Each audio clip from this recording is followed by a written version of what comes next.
It,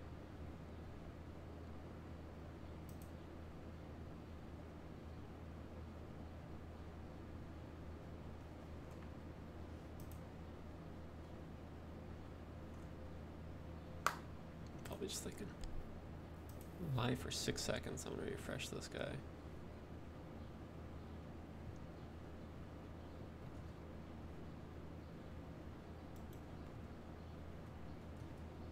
Oh, here we go. Cool. Cool. Is anyone here? My name is Stashu Korik. I've basically been thinking that I've been doing a lot of F sharp over the past few years and a lot of speaking over the past few years, and it's time to kind of combine the two here. Why am I hearing myself? Oh, that's why. That makes sense. All right. Anyway, so the point of today's little session here is I'm going to be just live streaming what I do to prepare a talk. I don't know exactly how other people prepare talks or that kind of stuff. So I'm just going to kind of show you my process. I have a number of things at my disposal here. I'll start off by introducing myself a little bit more thoroughly. But basically, I think it's going to last maybe 4 hours. And I'm going to be trying to write a 15-minute talk on F sharp and basically selling F sharp to C sharp people. A lot of people don't like say selling for that, but you get what I'm saying. Evangelizing, showing off the love, whatever you want to say. So right off the bat, a little bit about myself. My name is Stashu Korik. By day, I do some ASP.NET, MVC, C sharp, that whole full stack stuff. Also, I'm doing some contracting for F sharp work on the side. So I do have a little bit of F sharp business experience and paid F sharp experience. I've been doing F sharp talks for, I don't know, maybe 5 years or something, pretty much as long as I've been doing F sharp and enjoying F sharp.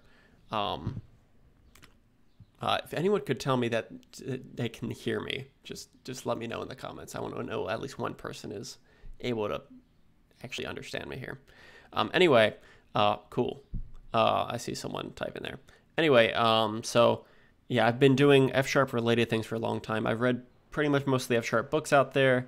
I actually met my wife when I gave a talk at a local conference, Philly.NET conference, on F sharp. I forget, it was just like an intro level talk or whatever it was. But anyway, I'm about to move. I got boxes everywhere, and I'm moving in 2 weeks. We're moving to a house in the suburbs. So hopefully by the end of today's session, I will have pretty much written an entire F sharp 15-minute talk. So just to give you a little bit of context here, so I have a number of things open. I just did a little bit of prep work to get my mind in the right place for this little recording or streaming, whatever. So 15 Minutes of Fame, this is pretty much the event that I'll be speaking at, or that I hope to be speaking at. I actually have not submitted a abstract yet. I kind of just assume I'll get in. I've spoken at different Philly.NET events for a number of years, and I'm a regular there. They know that I'm going to present something that's at least reasonable, and they pretty much assume I'm going to be doing F sharp stuff. Anyway, so as part of the session, we'll probably need to write an abstract. So here what I'm going to do is, this is a tool called Dynalist, which is pretty much my favorite software to date. I'm just going incognito so I can actually see their homepage here. But basically, it's like nested lists, and I use this for everything. So you see here, like I have pretty much my whole life structured in this program here. I got life, where I have a number of to-dos and ideas for the house we're moving into. I have a number of things I like to produce. So I host a podcast called WTF Sharp. I do a little bit of open source software stuff. I have music I want to write, books I want to write, that kind of stuff. And also have other folders for other parts of life. In any case, under public speaking here, I have in progress and upcoming. So I'm going to call it Why I Love F sharp. Anyway, so the number of to-dos that I want to be doing today. So one of them is going to be writing an abstract to submit, probably go through a few iterations. What else? Yeah, I want to basically have slides at the end, yeah, so have the actual content, slides, code samples, links to provide for future use. I want to have a rough understanding of like what kind of lines and jokes to be using. Bits, lines, etc. Yeah. And it will pretty much go from there. So the way I'm thinking about doing this is it's going to be a 15-minute talk, so there's really not much space for a presentation like this. So my thought is I can maybe create 10 topics, or basically figure out 10 topics that I'll cover 1 minute each, basically giving 10 different reasons that I love F#. So pretty much the only stuff I have prepared as of right now is I have this list of things I might want to use. So what I'm going to do is I'm going to basically, I sent myself an email one day, maybe 2 weeks ago with this. So I'm just going to steal that and paste that here. But so my idea is I'm going to have, so let's go through talk structure possibilities. Just talk structure. We're going to have some kind of intro thing. This is me or whatever. We're going to have the 10 things I love about F#, 1, 2, whatever. And we're going to have some outro, conclusion, and then questions. And what I'd like to do pretty early on is get a feel for how long I want to dedicate to each of these things. So this is pretty much going to be 10 of the minutes. Questions will be like 1 to 2 minutes. Outro will be 1-ish minutes, and intro will be 1-ish minutes, if that. And that gives me a rough feel for how I can play this off. So, this here is 12 minutes. I think, I'd really like to keep each one of these to 10, or to 1 minute each. So, I'm just going to kind of make this be 10 minutes.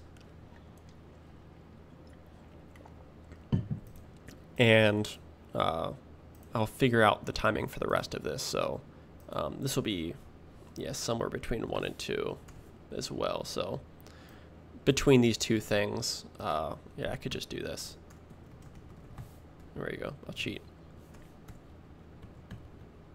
Actually, no, these can both be 2 based on the time. Any case, at this point, what I want to do is just kind of spitball ideas of the 10 things I love about F#. I'm pretty much set in stone of, I want to do this structure, just because I've been kind of thinking about it for the past few weeks. Pretty much the beginning, like the first 10% of me writing a talk is, I see either that there's an availability, or I get really interested in a subject, and I get some paper. I got some random bits of paper around here where I wrote my initial notes. I was on a train one day, I wrote the initial notes, I took it to a bar the next day, in there trying to just have a drink and filling out some more thoughts of how I'm going to be presenting this talk. And then from there, just keep on iterating through ideas and structures. And at this point, I'm pretty much setting the structures. That's why.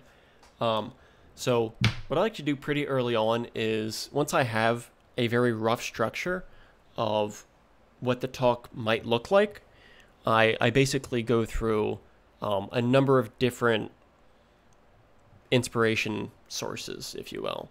So I'll be looking through a number of different things. So I've loaded up a bunch of tabs here. I have F#, the tag on Twitter. I'm pretty active on Twitter. There's a lot of F# stuff on Twitter, so I'm hoping to kind of follow this here.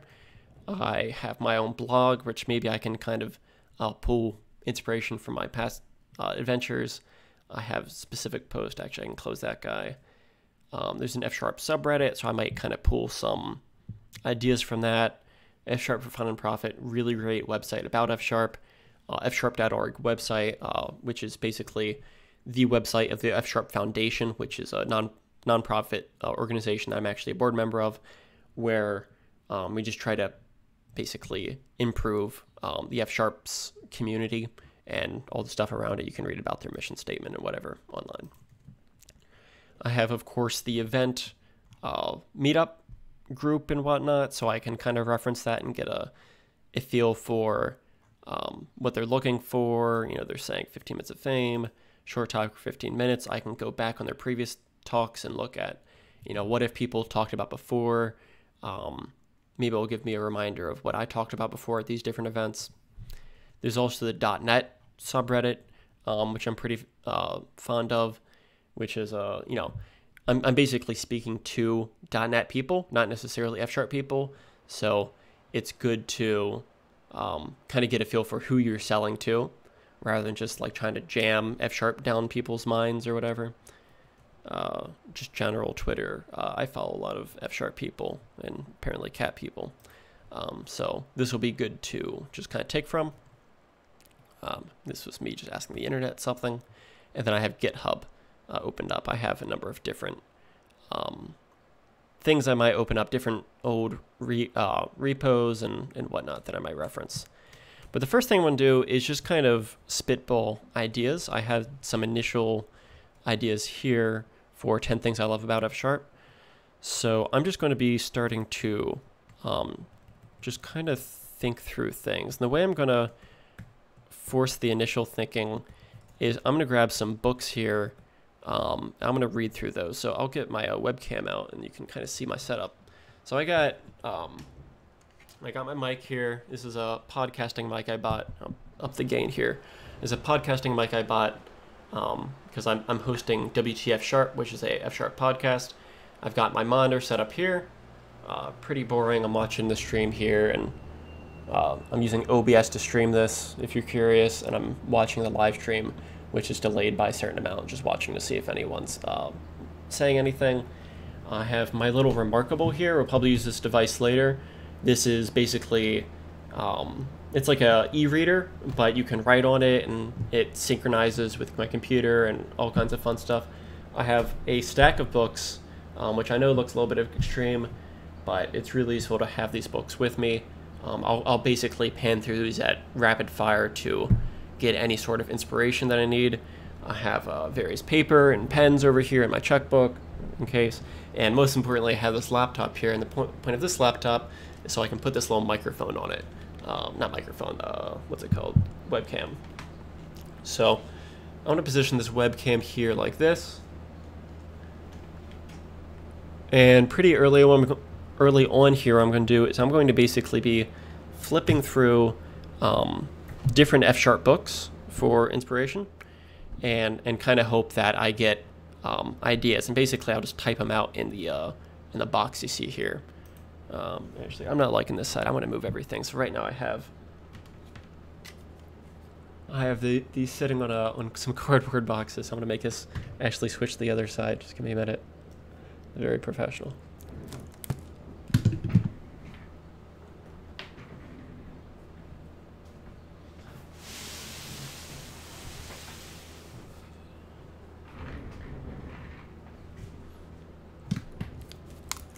Yeah, the only reason I did that is because I didn't like the cord on my right arm. Anyway.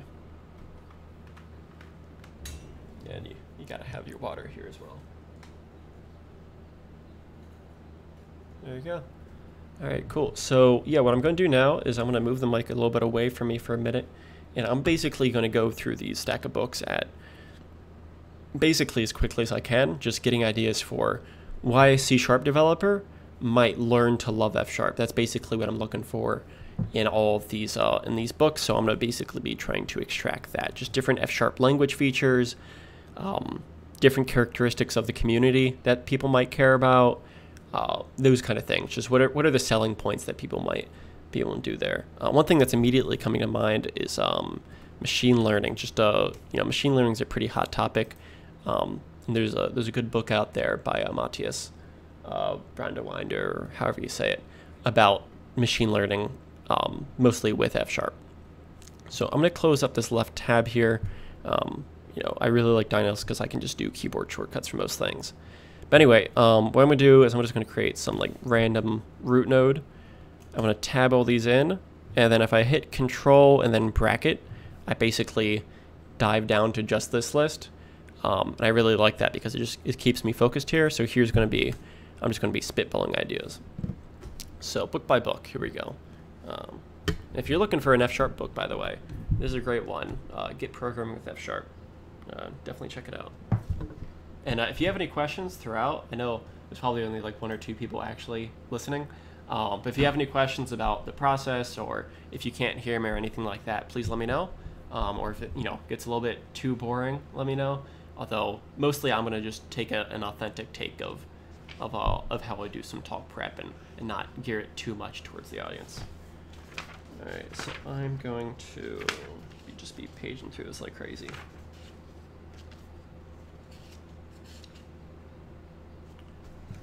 Immutability is cool.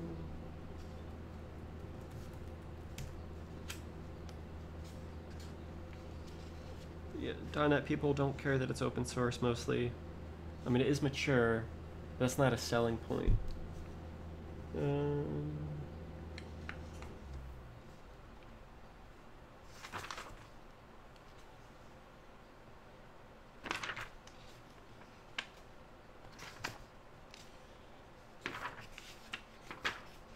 I'm basically just looking for bold words.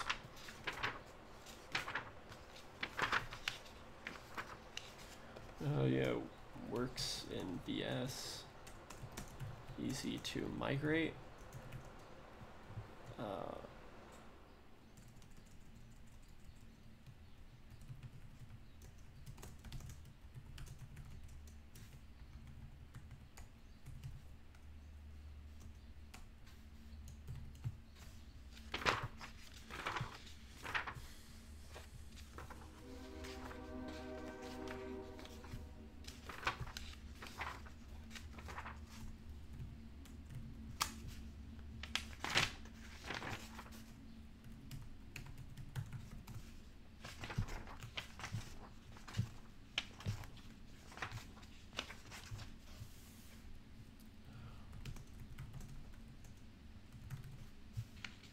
Yeah, I should learn speed reading. I have a, I don't know if I believe in speed reading or not. I've seen some things positive to it in books that I, really respect, and I've seen some pretty negative things about it. If you have any good resources about speed reading, I'm referring to a comment now. Please link them here. I know YouTube you can't link, so do the shady thing where you like replace colons with colon or something. But yeah, actually learning to speed read would be very useful.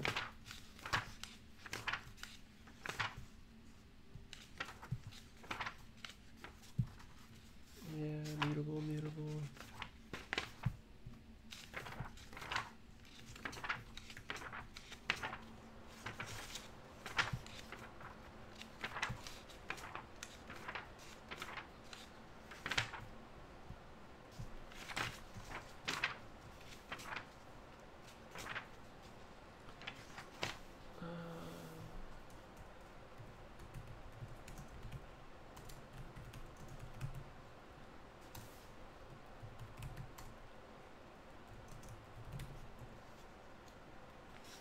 There's certain things that I'm not sure how to say this, that like audience might get offended by.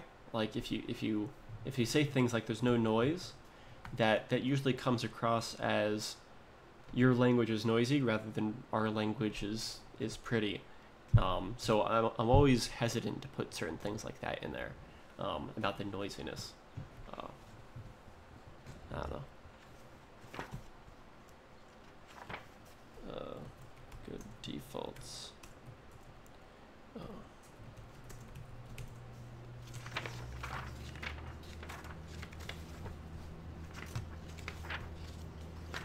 Yeah, the pipelining is nice.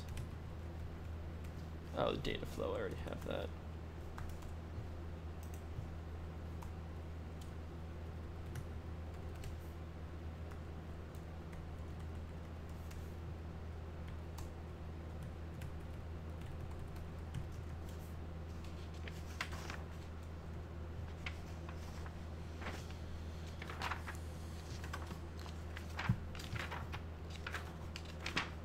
And the reason that I'm kind of flipping through this like crazy is because I just don't have the time to spend a week on this. But I do want something cool to present. just because the feeling of like giving a good talk is just such a great feeling, and it's fun to start the conversations about F#.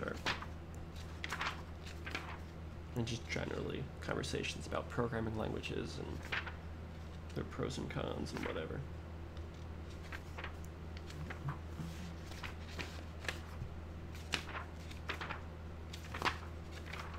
And the point of these 15-minute talks is typically not to teach, but more to sell. You might teach what's out there and kind of open the eyes, but they're not going to ever go away from one of these talks with like, oh yeah, now I know how to do F#. That's just not going to happen. So as much as I don't like selling just in and of itself without people leaving, with a 15-minute talk, you really can't teach much. I mean, you can make maybe 1 point, and in that case, my 1 point's got to be, you know, go check it out more. That's pretty much it. Here we go. So we have a whole chapter here in program flow. So that's really useful too.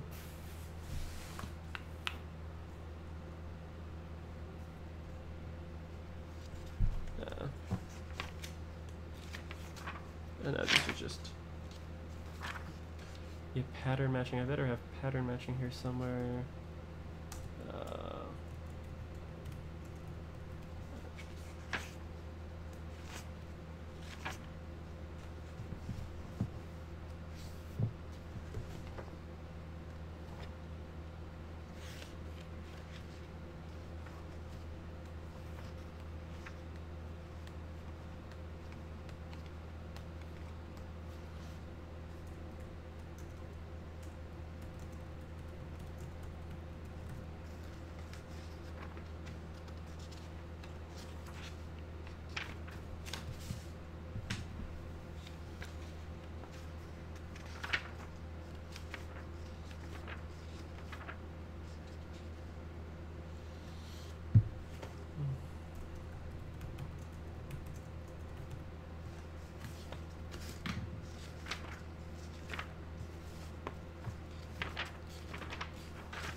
And this is as far as I've read in this book, but I'm hoping that if I page forward, something will just kind of be a brief inspiration.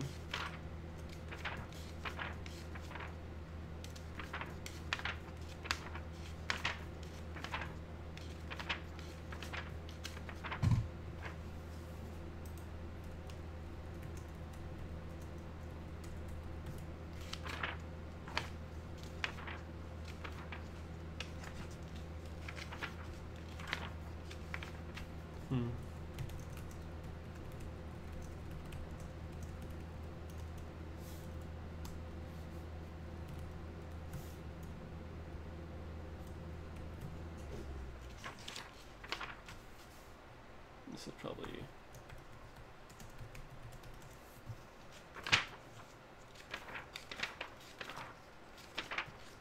Yeah, type providers are always a huge thing. I could probably spend 5 minutes on those and no one would complain.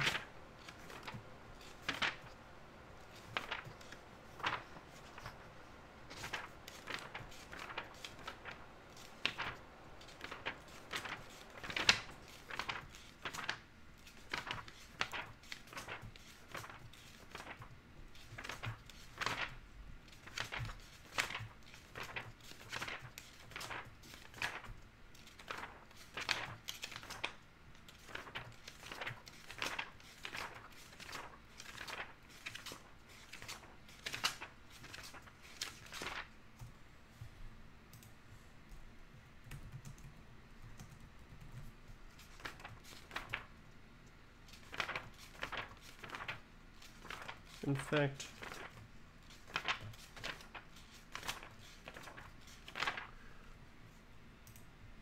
some of these things are definitely going to be the top 10.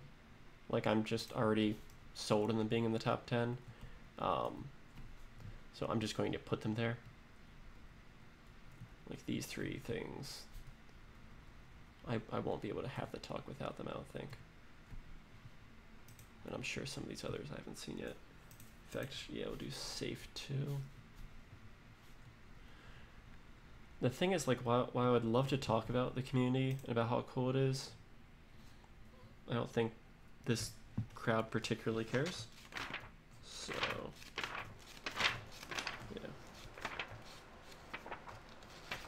testing. Yeah, that's a good point. Let me go back here, actually. Let's see, testing.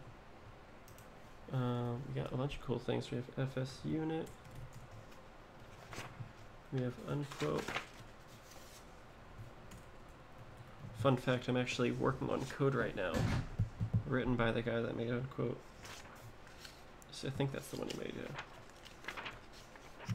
FS check. Which is inspired by some Haskell thing. 10 too many for 15 minutes, 5 better. That's a good point. I'm torn. I understand like 1 per minute is going to be hard to do. So I don't know.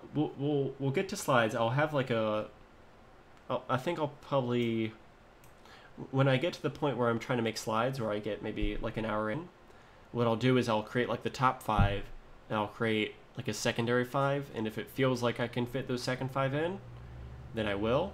Otherwise not. Otherwise I'll just what's it called? If I can fit 10 in, I will, but if I can only fit 5, then I'll just make sure I have those ahead of time and I focus my efforts on those first. Yeah, I'm familiar they have testing in C#, but there's some specific stuff in F# that's just it's nice. Like there's things like FS check that you can do in C#, but it's not very popularized. So I'd like to emphasize that and kind of use that as a selling point.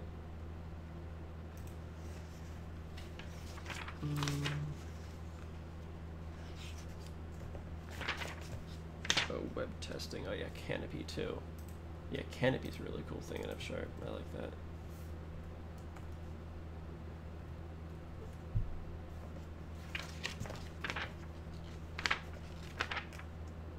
And that should be something really quick to show. Yeah, I am seeing like this could be 2 minutes, this could be 2 minutes. Web programming, kind of throwing those two together, could be 2 minutes. So that's a good point. I'm gonna see, because the thing is like there's so many these things like I want to. I'm gonna have to think about which things are going to be the biggest influencers, or which things are going to be the most impactful to the audience. What's next? Community, blah blah blah. I hope Isaac doesn't see this and know that I'm blah blah blahing his book.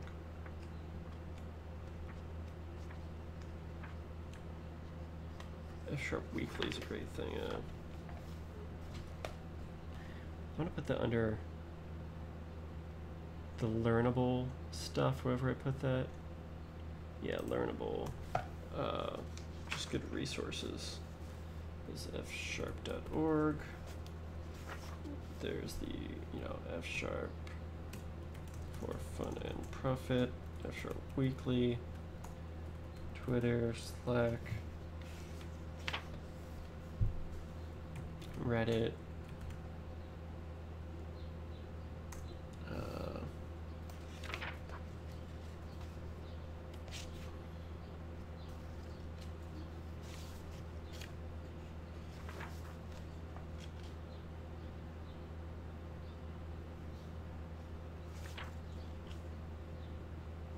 Embrace is a cool thing. I'm just gonna write that down. No, I don't care too much. No, I haven't seen much action on Embrace, so that's not gonna.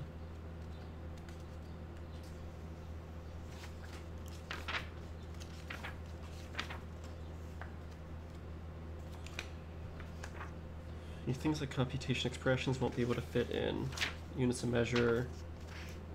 I don't think it's too big of a selling point. So anyway, so that's pretty much it. So I like to go through one book by one, like that. The first book I go through really slowly, if you will, and then as time goes on, I'll get to a point where I basically just look at the table of contents. Otherwise, this is just going to take too long. So this is a great book. This is a book on basically it's on programming language concepts. Basically, in F Sharp, they write like a Java interpreter and whatnot. Now you can see table of contents here, but I don't know what counts as fair use. But if you're interested in writing compilers and knowing how compilers work, and you're at all interested in ML languages, not ML machine learning, but ML the language, like functional languages in that style, check this book out. Very cool. I don't think I'm going to actually use anything from this book for this talk, so I'm just going to kind of pass it by. This I might take some inspiration for when talking about domain modeling. I think that's going to be a big selling point to this group, is domain modeling. And I think, yeah, let's do this. Let's capture both of these under web stuff, maybe. Type providers testing, web stuff, domain modeling. I think I'm going to bump that up to like the top 5.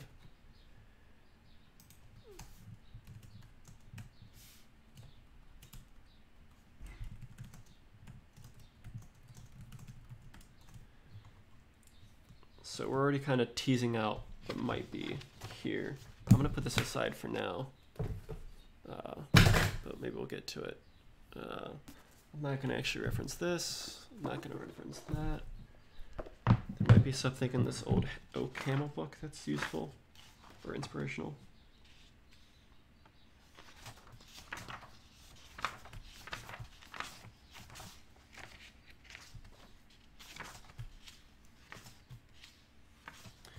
This book does not really bold many things. It's a very pretty book, but I don't think it's going to be a very useful book for my current purposes. But I'll just go through it quickly.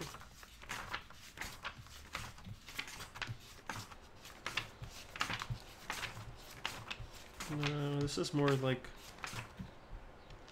functional programming than business use case. And these people are business developers or enterprise developers.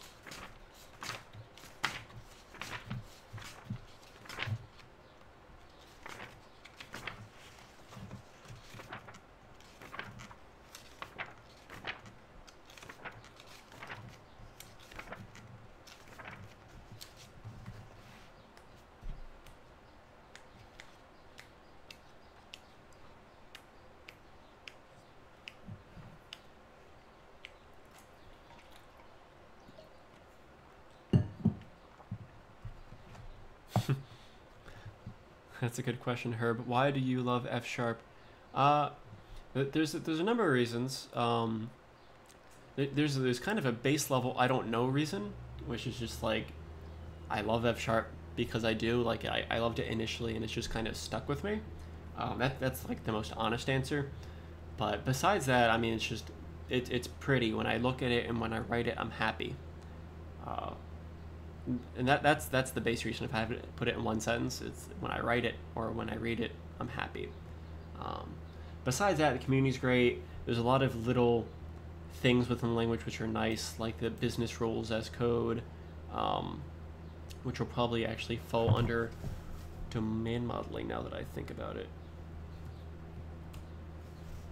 I'll kind of shove that in there.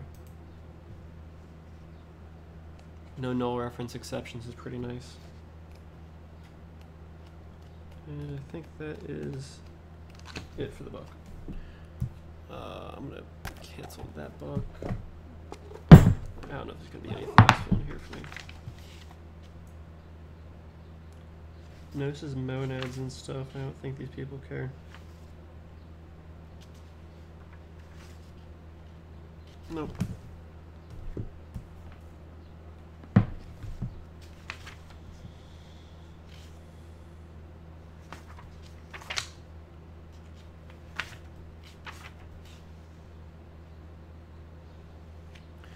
Yeah, I mean, performant code, that's a...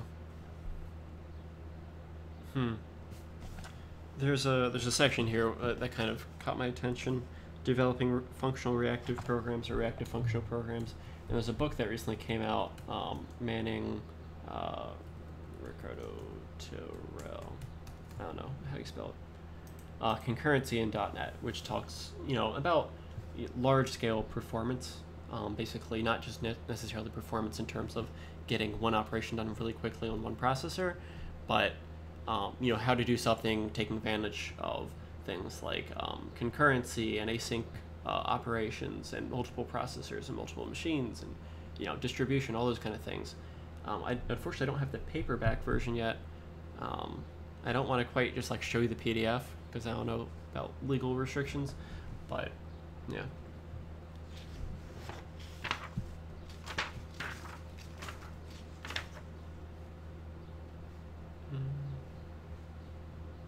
I might take a peek at it, I'm not sure.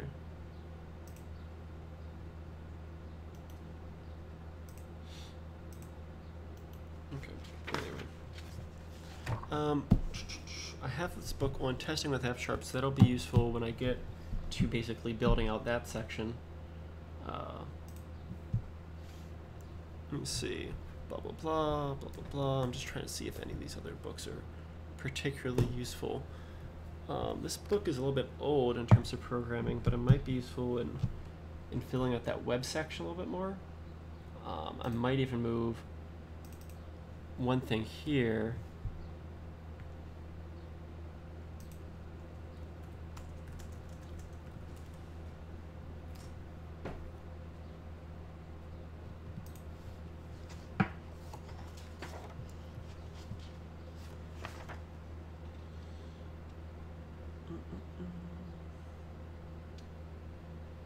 There's also Web Sharper, which is a nice little web thing as well.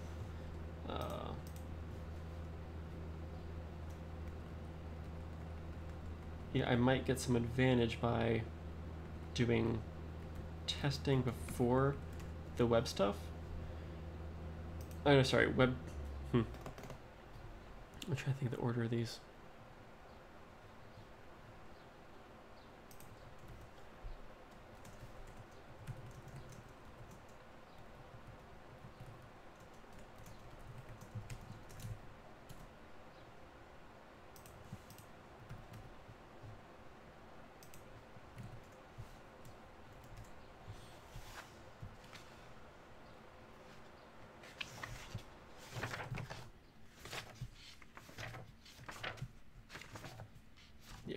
This book is too old.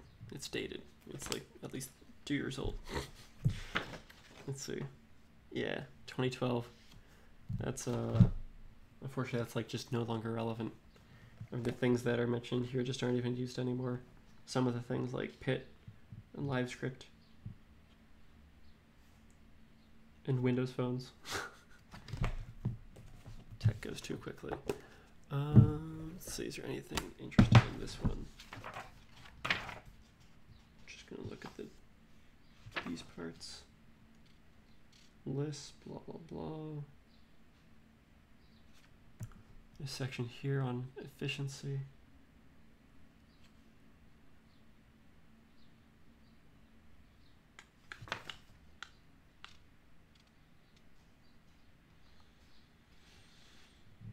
And just looking at my time, I don't want to take too much. F# succinctly. Functional data structures. Oh, just grab the F# Bible quick. That's what we call this book. It's the F# Bible. It's heavily used.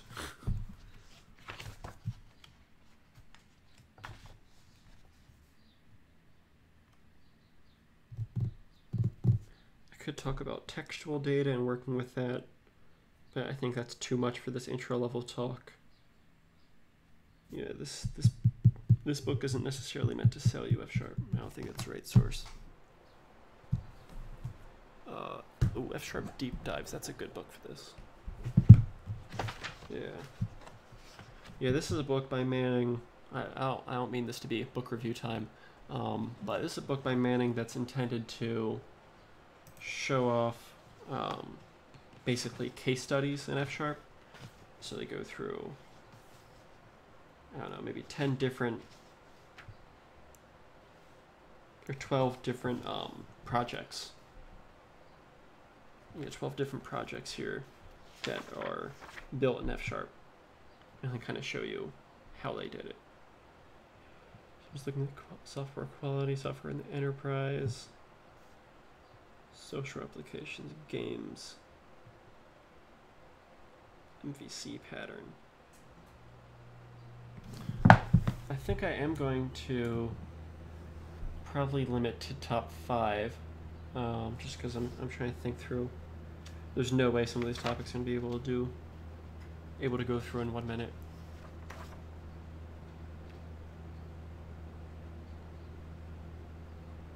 Oh, Herb, you asked the question, what are the compelling advantages of F# over C# in terms of performance?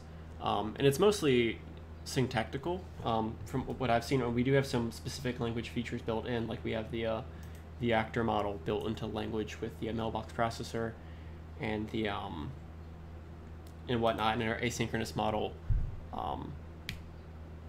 works a little bit differently, and according to people smarter than me, it scales a little bit better with that. But overall, I think to me it's syntactical.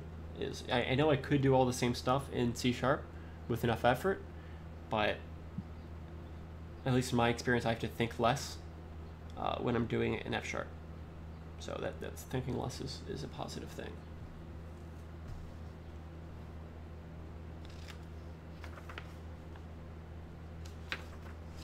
All right, if I'm looking at these initial thoughts, actually, let me go back here. I'm gonna put the webcam back. It's very well organized. All right, cool. So now then back here, I'm looking at the that I have initial just thoughts thrown on the page based on a little bit of book diving into. I think I can kind of start to move these nodes around a bit. So what I'm going to do is I'm going to say, all this learnable stuff, I'm basically going to put in here, in this node here, pattern matching, that kind of stuff. I'm not sure if I can really sell that. How about this? If I have a, I'm trying to think of how to do this. It's fun. Writing a talk is very much like a puzzle, and it gets very frustrating at times because you have this finite amount of time, and you want to say this, but you only have time to really say this. And if you think too hard, you might end up like only saying this, like this subset of the stuff you should say, and the subset of the stuff that you wanted to say, but not, the stuff you really should have said. I don't know if that made sense. So when my brain's going through all these things, I know, in an hour-long sales pitch or whatever you want to say, I would go into certain things, like I would try to show off Xamarin, but for this talk, it's just not going to be worth even. Actually, Works Anywhere is maybe a selling point, but now that we have .NET Core, probably not. All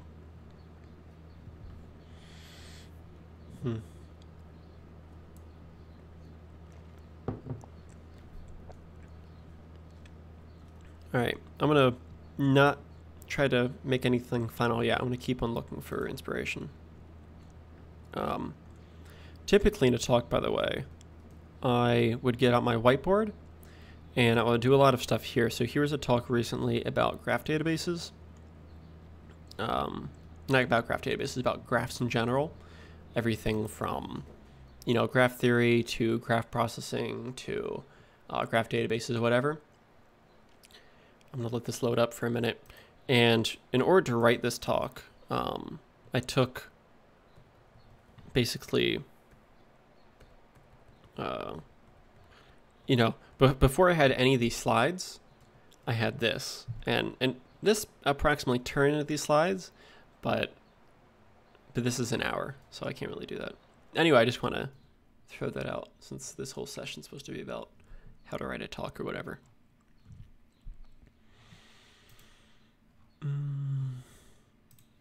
What else? F sharp Fable. I have a lot of Fable stuff I can pull from in here.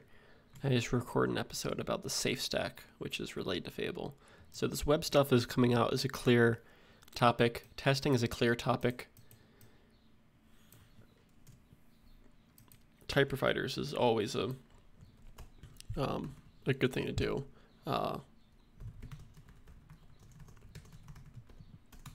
Just because my brain's not in a solid place right now, I'm just going to get something done by filling out what type providers there are. I'm going to dive into this top 5 here and expand everything. So I'm taking a peek. I'm not sure if I want this canopy and web stuff or testing, but we'll see. I'm not sure if what order this will be in. Curious, anyone watching this? 3 watching, which is one person is me. Nice. So what type providers are even out there?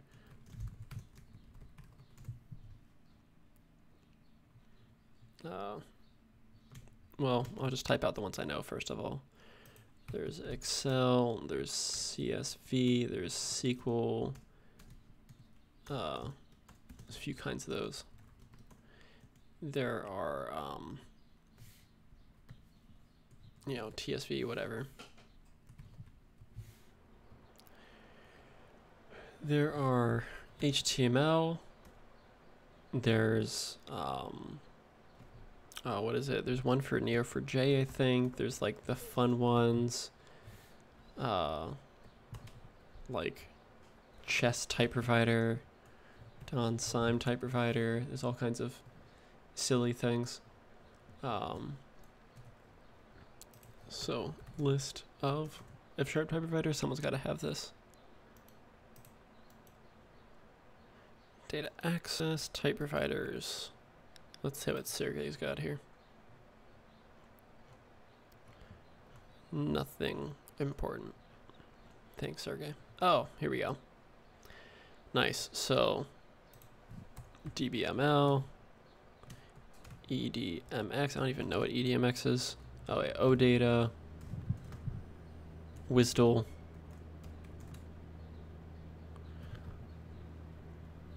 app settings. Yeah. Actually, what am I doing? Oh wow, there's a lot.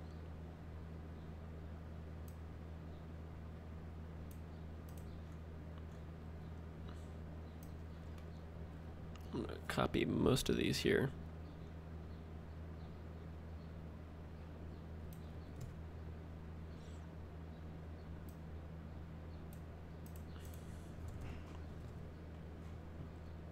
Thank you, Sergey.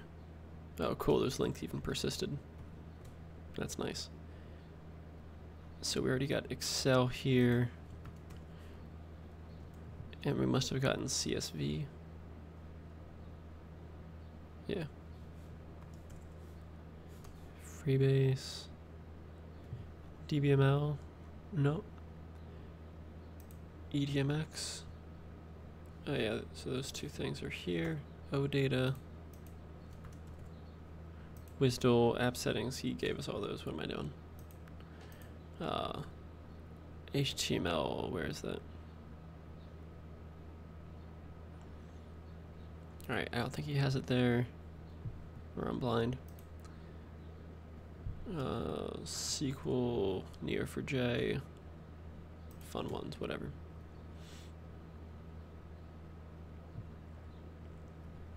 MATLAB type provider? Oh yes, R, Python, MATLAB.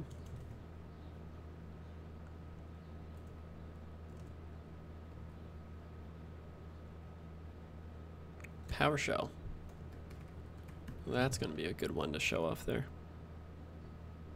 Choose your own adventure.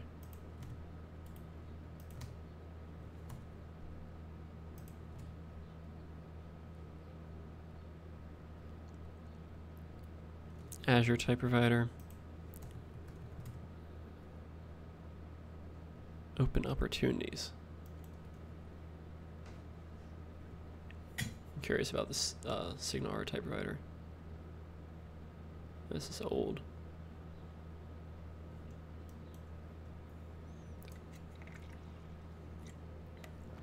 It might have even been done by then.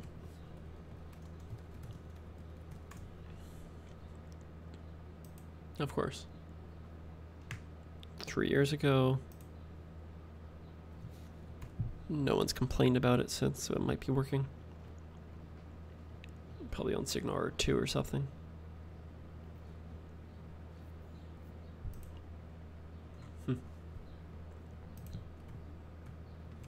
Cool, so we have a solid number of type providers to show off here. So what are they? Show off. So yeah, I think I'm gonna go with top 5. That was a good suggestion, Herb. I'm not sure how to deal with that. So 10. So top 5 things I love about F#. Let's restrict it to top 5 here. So we have 4 here. I'm not sure which of these other things I want to fit, but there's like, this is going to take 30 seconds to show off what they are, to actually like talk about it. Actually, let's do this in a different order. This is going to take a minute just to list out all these damn things and to show off all these things and have it soak in. So before that, I would like to do like a really simple, like say like a JSON type provider demo, and I think I can explain it during that. Like explain what type providers are while I'm showing that off. And then I think I can do like CSV, not CSV, let's do SQL type provider demo here. And that takes up 2 minutes. I mean, this is how I basically plan on my time, is I look at individual nodes, I give a rough estimate as to how long I think they'd take to explain, and then I basically trickle the timings up to the parents. So, works for me. I think we're gonna have difficulty explaining any of these things in less time, so I'm gonna stick to each of these things being 2 minutes.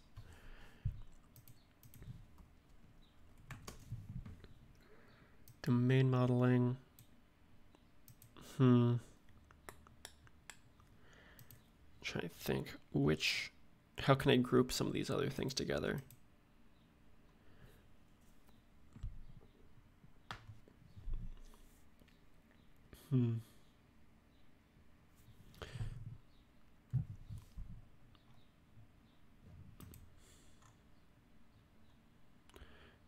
Yeah, whenever this comes out, it just kind of sounds mean. Data flow. I'm gonna have the first one be pseudocode driven development.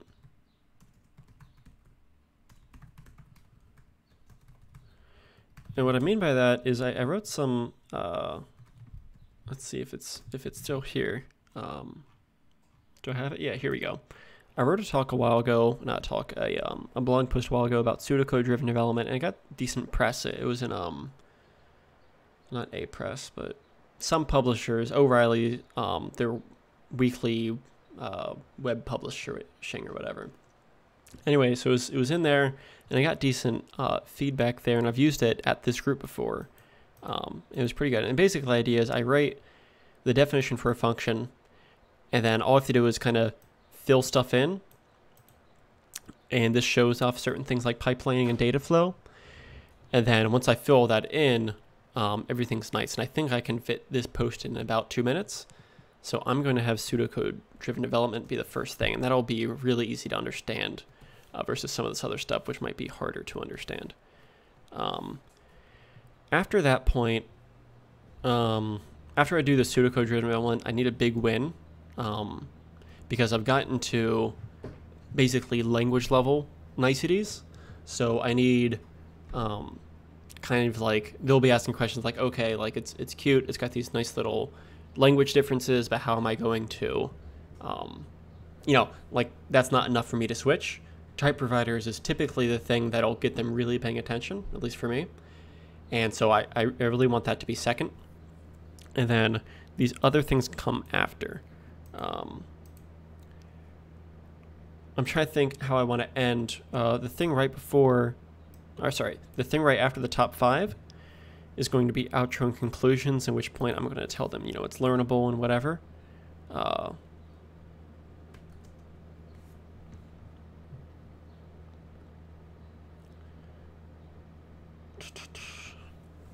I'm going to do like bonus reason community. And this will be a cute, sorry, I'm jumping around here. I'm trying to figure out what tone I want to set at the end of the top 5, because the thing right after that will be the conclusion, and that will have a certain tone. So I need to connect those two segments of the talk nicely. So very similar, I'm going to have to connect the intro, the here's me, I'm going to have to present myself in a certain way that by the end of that section, I can just kind of dive into pseudocode-driven development. I can be like, hey, maybe I'll end with this is my blog, and then I'll show, hey, there was this post, I'm going to talk about it.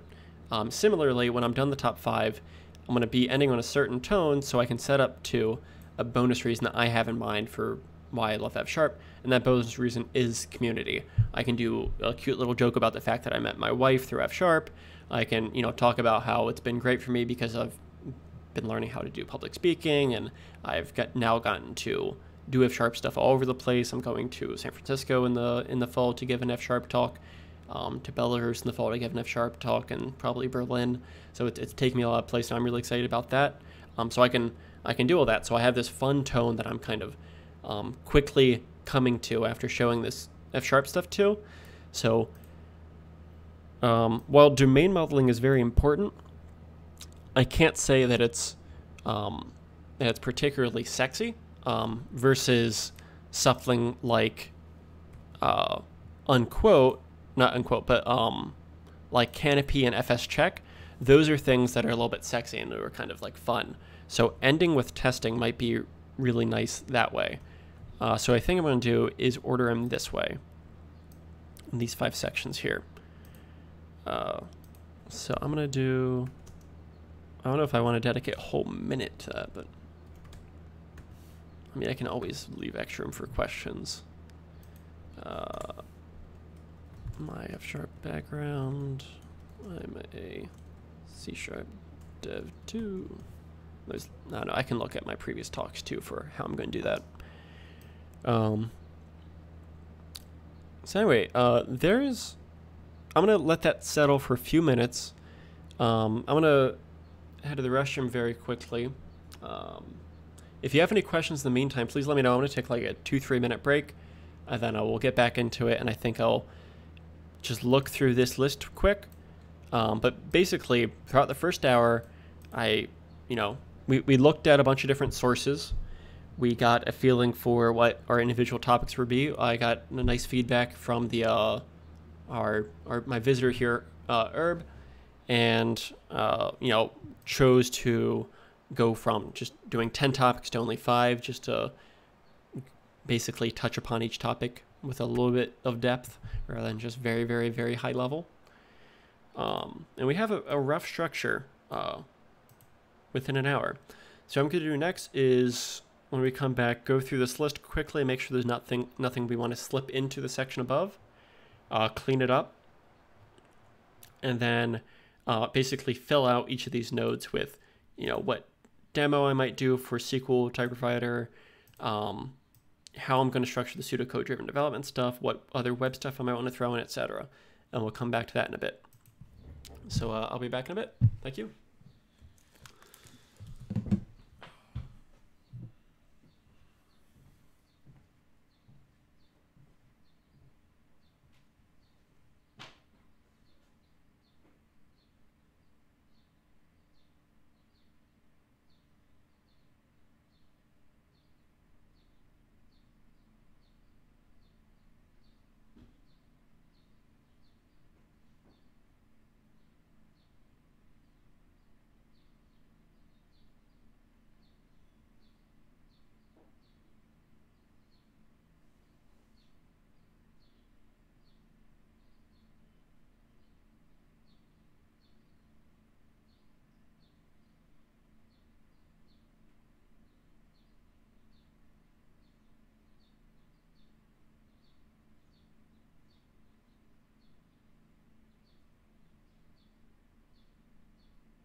Are there any questions at this point? I know I only really have one listener here. Here, let's check Twitter, see if anything interesting has happened here. Got a message, but I don't want to open that on screen.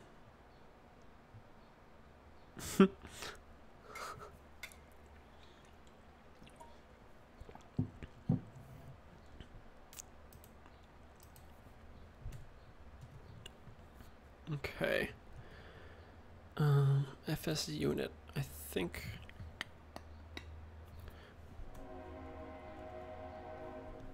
What's... I honestly kind of forget the purpose of unquote versus, yeah, blah, blah, blah, blah. Is the website still up? I feel like I'm going to 400.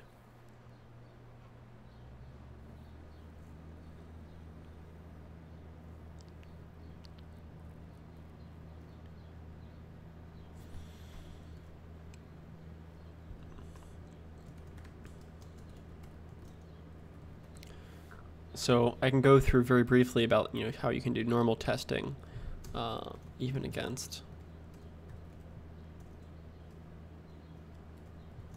C# code. There's this thing called Canopy. I think I'm going to spend 30 seconds on Canopy, probably a minute on FScheck. And that'll be pretty much my time there in testing world. Fable world, how am I gonna fit that? I mean, I could just do like 1 and 1. Yeah, I probably will. Oh, that's unfortunate. Is he...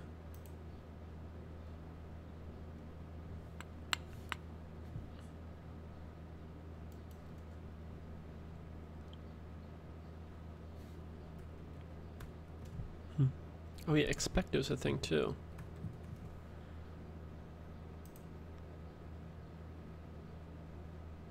Smooth testing library for blah blah blah.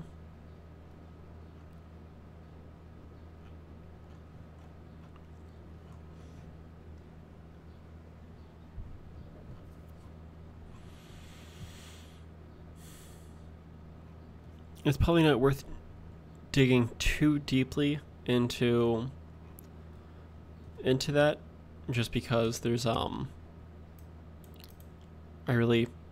is of the essence. I don't really have too much time either today to prep or on the presentation day to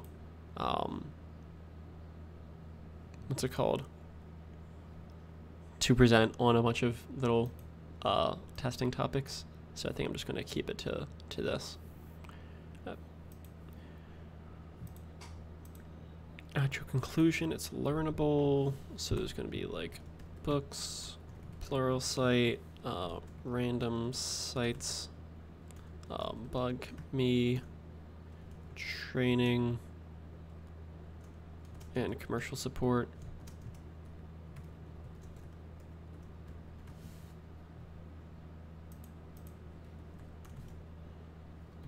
So this is going to take like, I don't know, 15 seconds. I'll mention that I'm open to giving, you know, day-long lectures and that kind of stuff. There's Pluralsight stuff out there.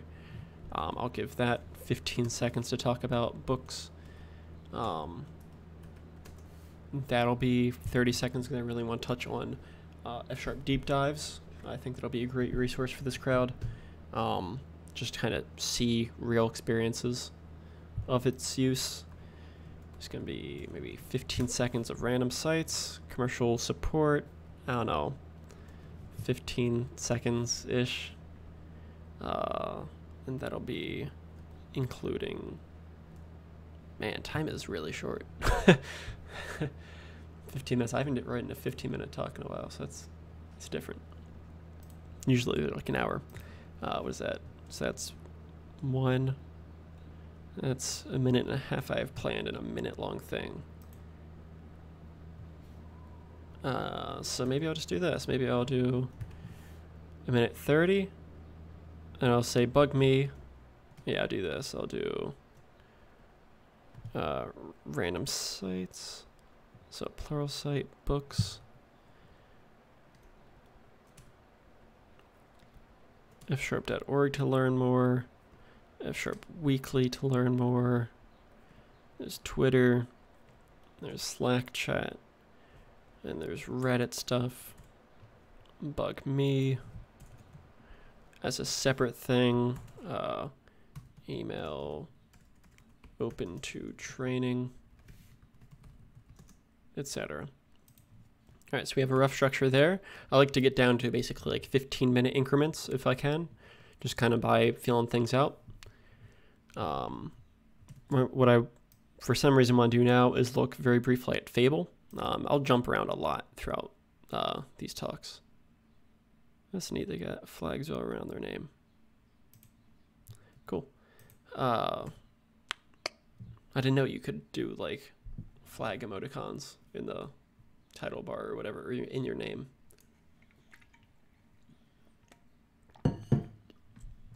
Okay, so what I'm going to do now is I'm going to actually look at my own talk, which is weird, but oh well, that's not what I wanted.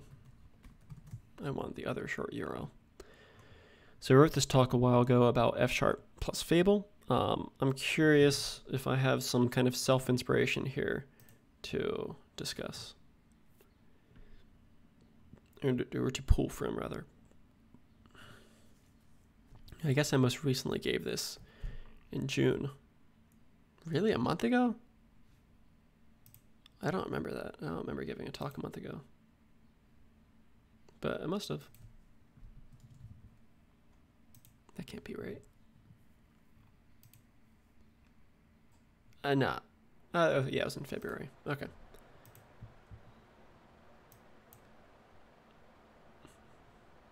You can hear me watching my own talk.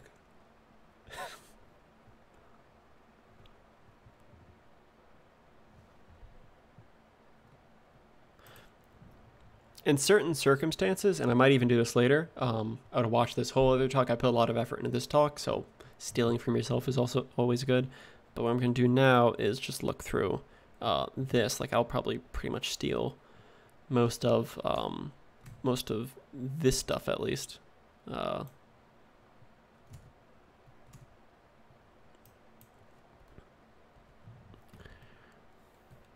And then I talked a little about F#. That's a good point. I probably want to, yeah, so intro. So this will be actually two things, me and then what's F#. They don't care about that. And this will probably be like, I don't know, I'll save that to 15 seconds, 45. It's like you're bargaining with time. It's rough. I don't know. It's weird. Bargaining with time. Anyway, I'm going to continue forward. F# is concise, blah, blah, blah. The pseudocode-driven development will cover a lot of things I actually care about as part of this. Yeah. Yeah, they don't care about that. Yeah, there are resources. Oh, actually, I'll just steal these slides outright. That's good. And Fable. So here's what I want to look at. Oh, 4 layers of benefit. Perfect. Oh, perfect. So this can be one slide. Execute code in the browser, because I'll do the fable.io/REPL, which is actually being worked on right now. So maybe I'll look at trying to run the new version locally as a teaser. But, you know, I can compile stuff here. It is a little bit slow sometimes.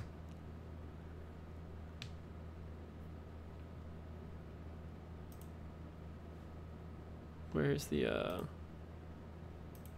yeah, run it. How do I run it? It's probably just like here or something. Yeah. Access core browser functionality. So yeah, I'll do very brief, just regular F# code in the browser. I'll show off the functionality. So yeah, then so in this thing, the execute code in the browser, I'll do the pseudocode driven development part. Like I'll copy the code from there. There we go. I like where that's heading. For Fable. So here I'll do 15 seconds raw Fable, and it's 4 layers of benefit. Wow, selling Fable in 1 minute. That's fun. Although safe stack is this, so I really just have to sell the first 3. So yeah, I got 20 seconds. Oh boy.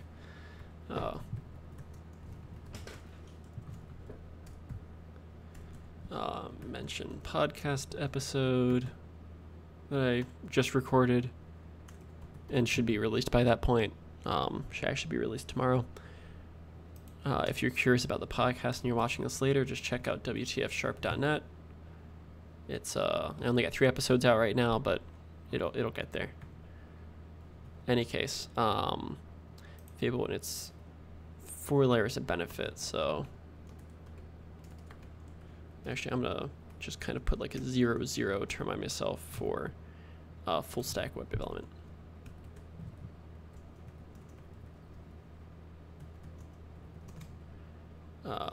In one language with shared code.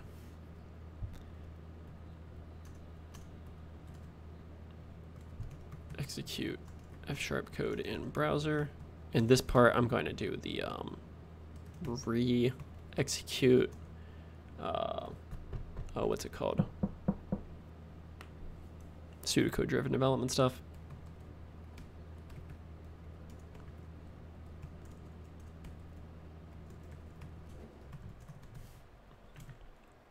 Access core browser functionalities.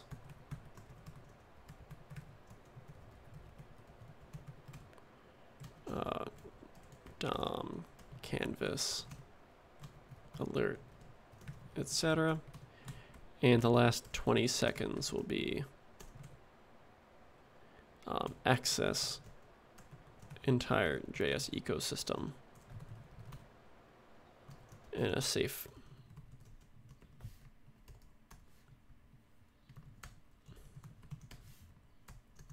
type safe way.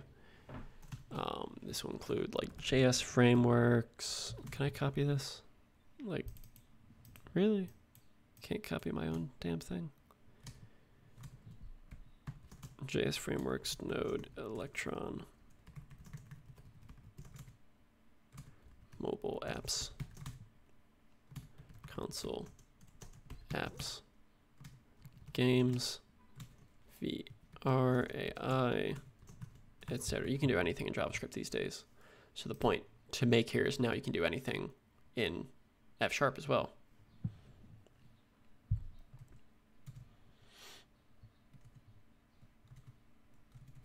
Okay. There we go. We're down to 20-second chunks for testing and for web stuff and for some of the outro stuff. So we basically have, I don't know, maybe 5 minutes of the talk planned right now, in a sense.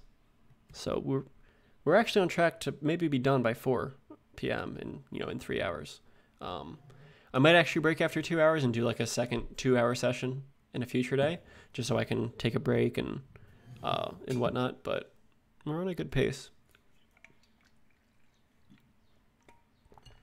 So SafeStack. Let's look at the SafeStack website.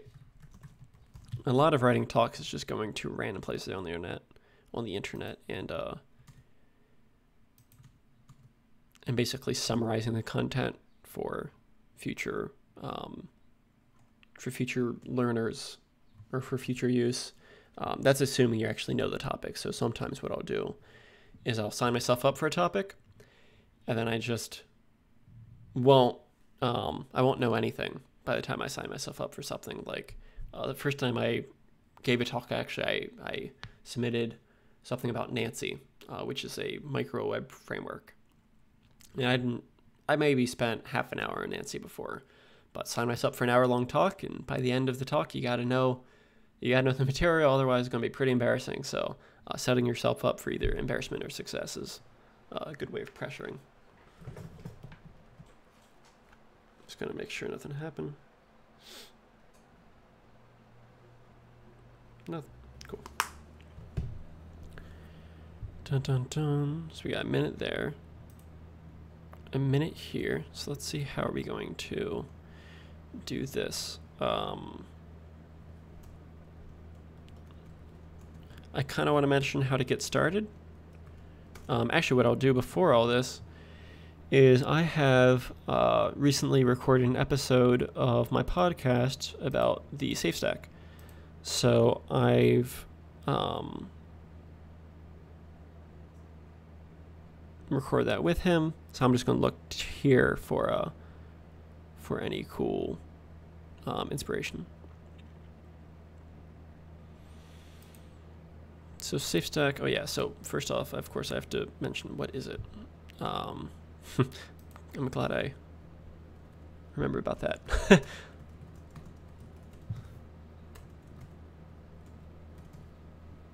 So what is it? It's those four things. Oh, I just want to go forward here. And then why safe? You get type safety. Actually, I'm just going to, what is it? And why?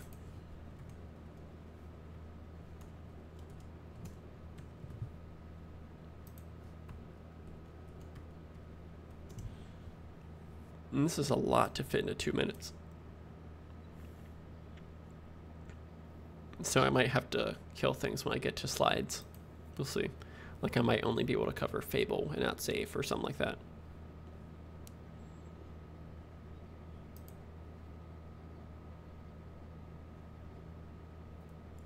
I don't even think I can... Ugh. Elmish is going to be tough. Unless I just compare it to React kind of blindly. Compare to React loosely. Yeah. That might be a good strategy there.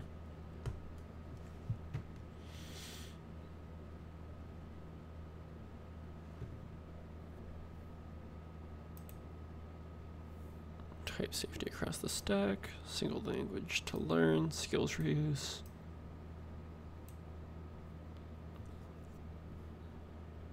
And this is kind of a loose reason, so I'm just gonna kind of leave it with that and show off. So I'm just gonna give the why as to why it's cool, then show it off, and mention podcast in the outro instead of here. So it's learnable. Books, Pluralsight, blah, blah, blah. I'll shove that into this section. Actually, I did a cute thing before where I set my desktop background to be basically giant version of the WCF Sharp logo. And then, like, as I was switching from one thing to another, I casually, accidentally showed my desktop background, and it was like just this big WCF Sharp. I was like, oh, what was that? And that was things like that, little funny, cute things. That goes a long way in a talk. So I know the rest of my talk is going to be pretty quick, and these people are going to have to be awake. So just giving that release quickly halfway through might be really useful. So it might be worth here just dedicating some time to, I don't want to add anything. No, I'm not going to do that.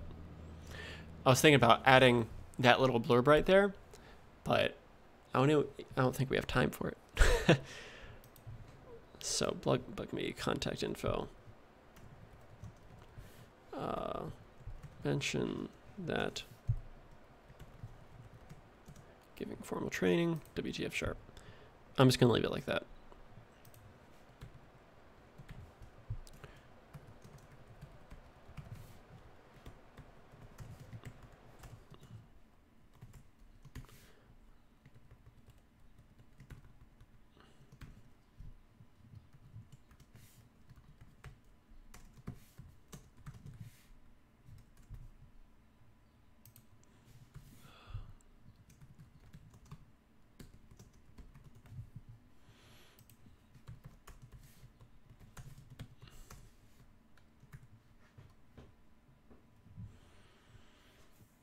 Now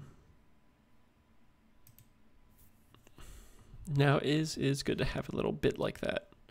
I need to figure out where to sacrifice time. I could sacrifice it from questions. I mean, 2 minutes of, let's say I was giving an hour-long talk. Usually I would leave like 5 minutes of questions for a 60-minute talk, which is about 8%. 2 minutes of 15 is more than that. If I gave 1.5 out of 15, it'd be 10%. So that'd actually be okay. I think sacrificing a little bit of time for questions and allowing people to do it asynchronously will be okay for basically it'll be worth the comedic effect of oh look, it's WTF sharp. Maybe I'll take it out later, but cute bit about WTF sharp. But that quick release will be nice at a certain point. It'll kind of clear their head a little bit to get ready for the final 3 reasons. It'll make me seem not so just crazy rushed. So this will be 10:30 because of that bit. I'm just going to make sure all these times add up. 1, 11:30, 13:30, 14:30. Wait, 11:30, 13:30, 15. Cool.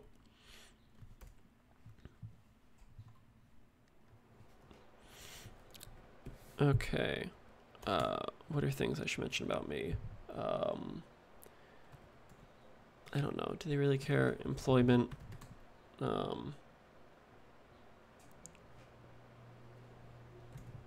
don't really care where I'm employed. They care if I've done some F# work, which I have, so that'll be good.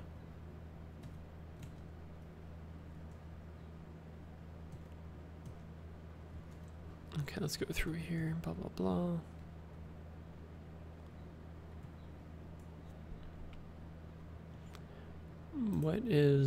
What's been the most popular F# thing ever?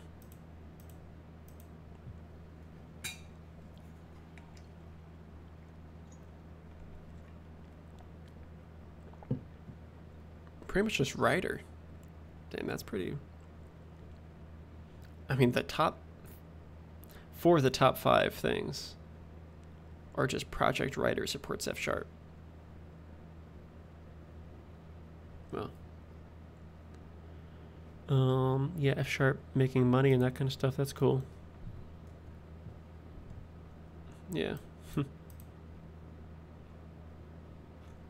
Yeah, if you're not familiar, it's actually pretty cool. Back in 2016, where's the most paid language in the world was F#. Yeah, which was nice.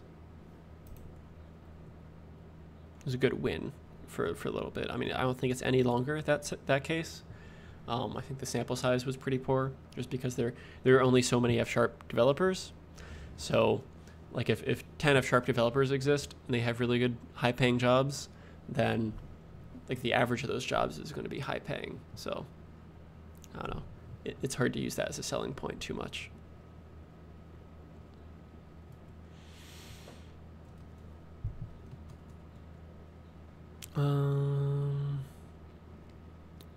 I know I'm gonna go to Scott's site really quickly. He had some good thoughts on. He has some good points regarding testing that might be useful to me. And this is mostly my talk preparation. It's just wildly looking through things on the internet and gathering them into slides. So testing, he's got some testing related things here. Unit tests with readable names, that's a good point to mention actually. Talk structure.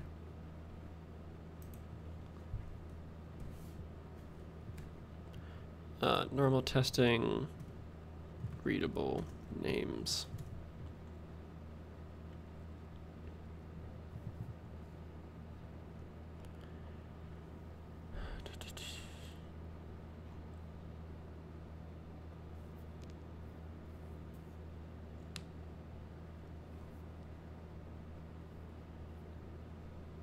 fs check.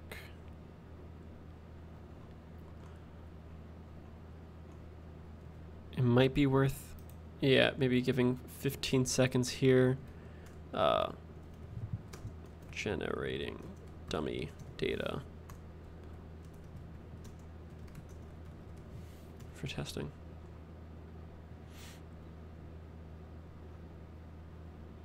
BDD, that's too much to.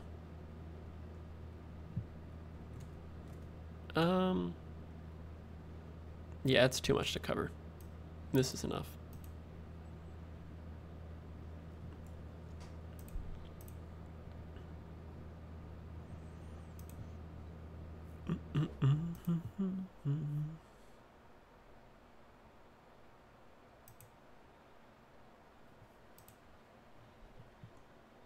So the thing is, they don't care what packages all these things are coming from. They just care that type providers exist. So there's no reason for me to highlight those. Also, the cute ones are cute, but they're just a distraction. So I'm just going to leave it. So what I'm going to do is remove the distraction and focus on the meat. So they don't care about that. Let me make sure there's no duplicates. I just hit F9 to organize them. So XML, so our language. Add a question mark. So yeah, oh yeah, MATLAB type provider. Is that a thing? And then also I'll just go in NuGet.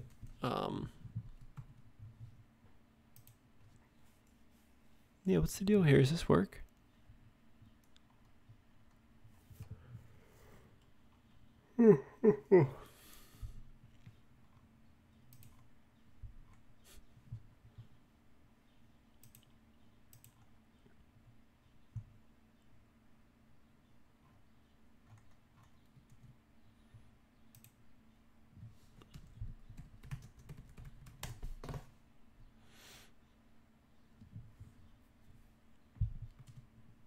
So there's Azure.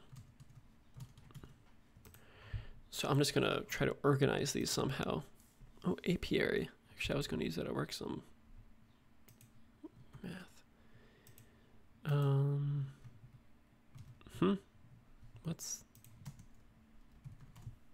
What was that from? I'm trying to figure out why I have a node called just math. F#X.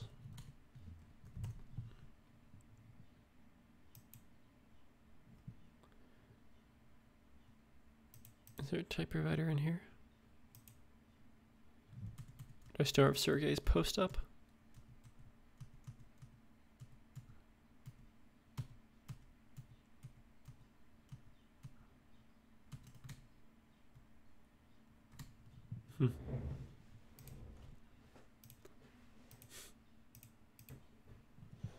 Ah, all right. I don't know what that is, so I'm just gonna kill it. That's probably the smartest thing. Machine, I mean like the disks.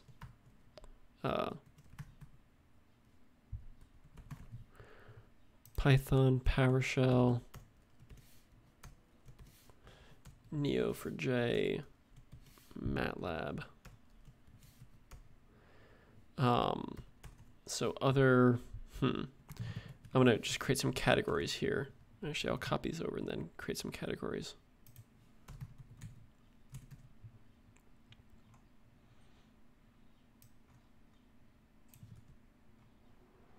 So there's like databases.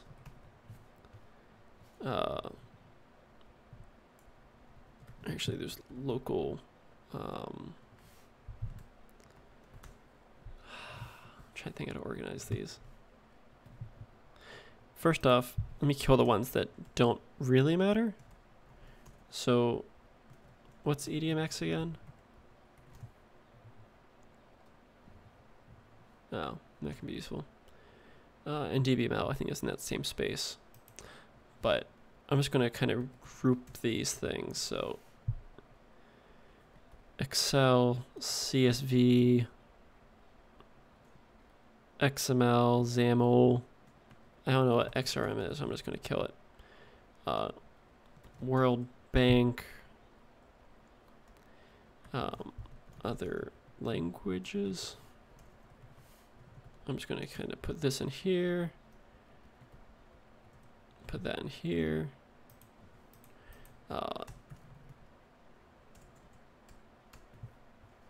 Or maybe it's good to just kind of have them spread out.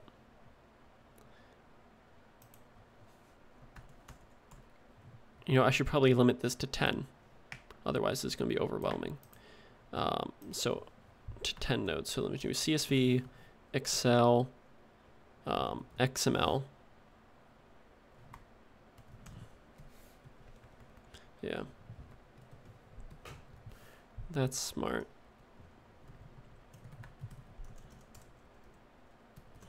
Just kind of like text files, if you will.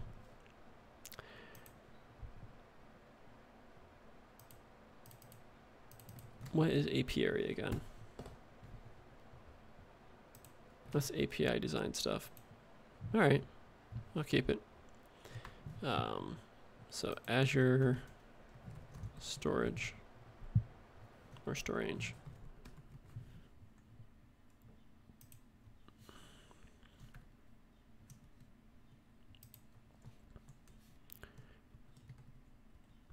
XML, XAML, JSON, these kind of all belong in the same camp.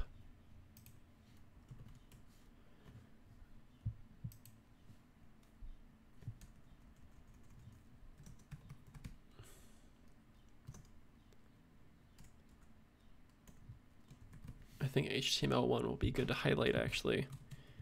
There's a chance I might try to sneak these down to 2020 or something.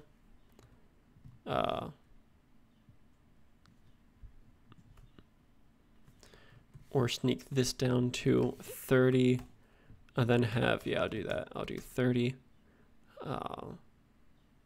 There's a good, so this is at the Philly.net meetup. So there's a joke I did in a previous talk about what's it called, when I was doing type providers, specifically talking about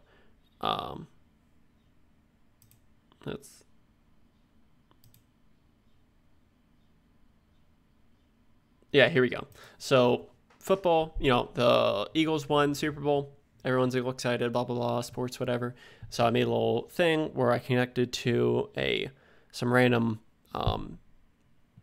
football-related site that had all the standings of who won and whatnot. So I did some HTML type provider stuff with that, and that was a nice little selling point. So I might just do that again there, considering that it's the Philly.net user group, and those people may care about that.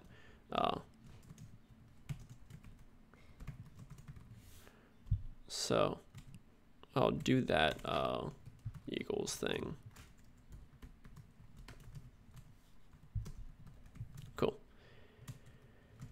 Which means I really need to kill a few of the things here.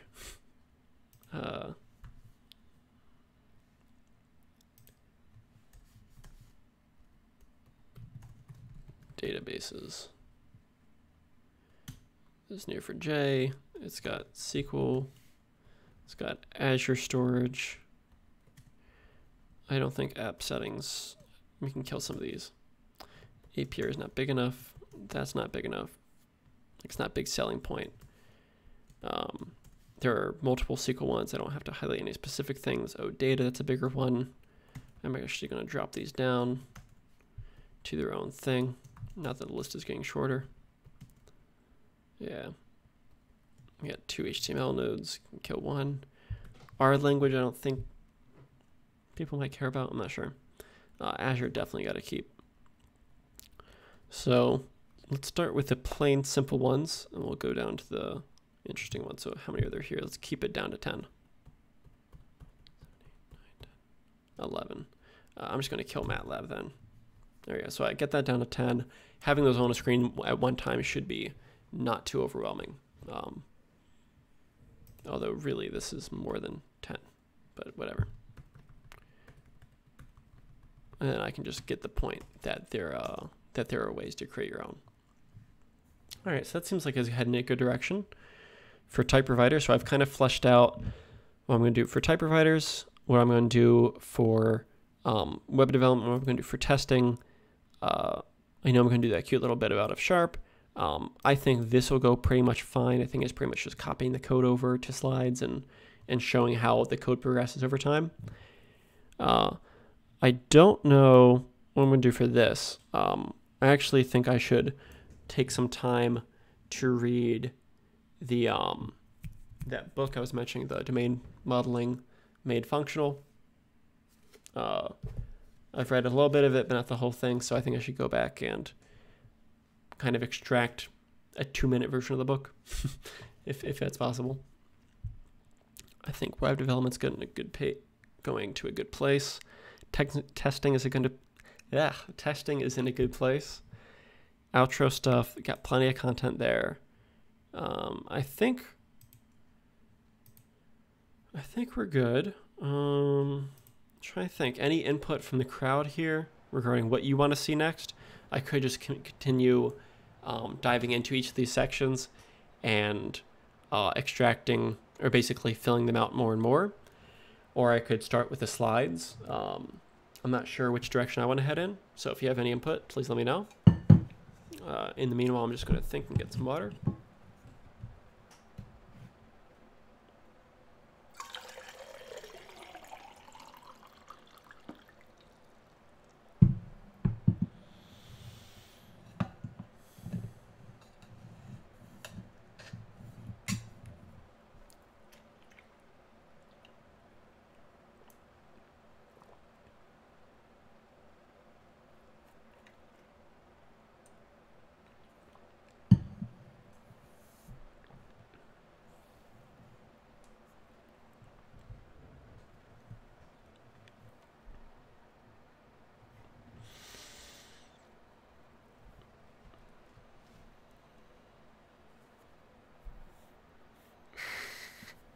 I'm trying to figure out what I want to do for slides specifically. If I want to do like a traditional PowerPoint, whether it's Google Slides or PowerPoint, whether I want to use Prezi, whether I want to use something like slides.net or .com, whatever it is, where it's kind of like a WYSIWYG slide maker, whether I want to use FS Reveal, or whatever.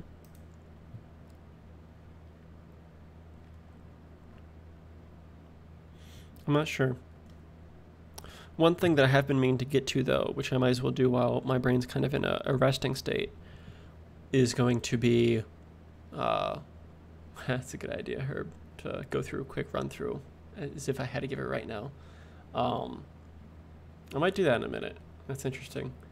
And like time it and just see how crazy it goes.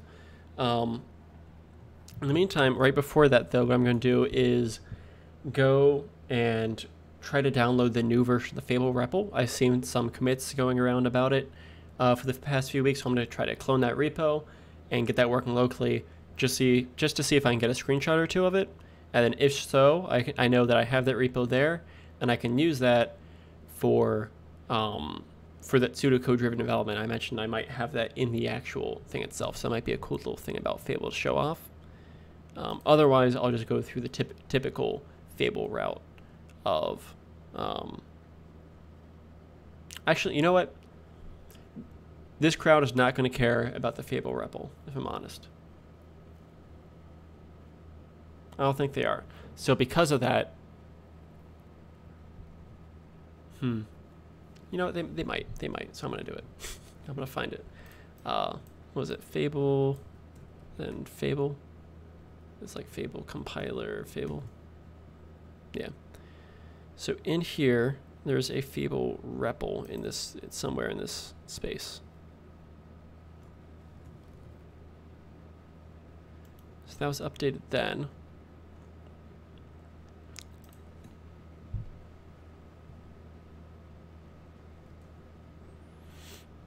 Somewhere in this source. Oh yeah, let me check to see if any branches are like 2.0 here. REPL CI. Dev 2.0. Let's look at the last few commits of that, see if there's anything REPL related.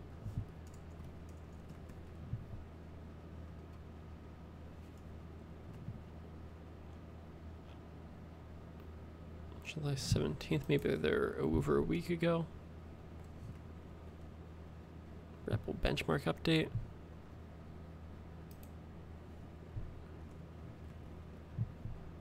Hmm.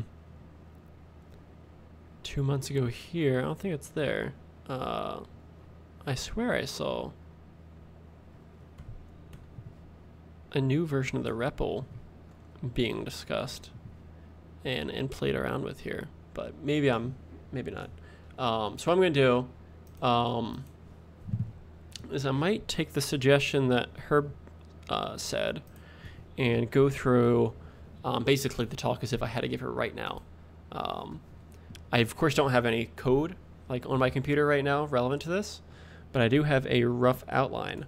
So basically kind of just going through this outline. So here's the talk in a, actually no, here's the talk in a nutshell.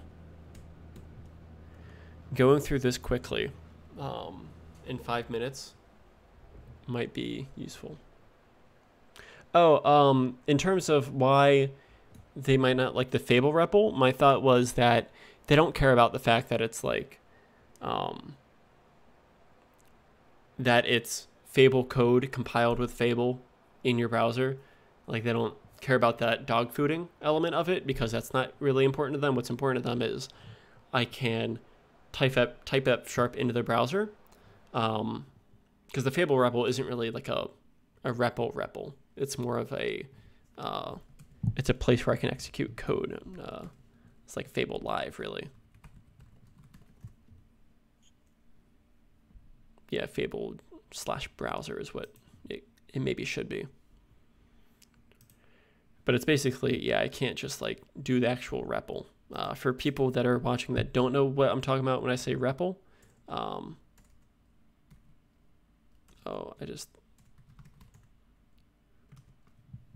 anyway, I'm trying to think. FSI. I just created a new account for this streaming purposes, so all my regular files weren't shown everywhere. So I guess FSI somehow isn't working here. So I'm not gonna try to explain their normal REPL. So yeah, I'll go through what I kind of have in mind, and then I think I want to take a break after that. I'm feeling that my productivity per minute is going down pretty quick now, so doing a rough version of this right now will be good, just to kind of get my brain for, you know, what might be working, what might not, and then from there I'm gonna take a break. So typically when I take a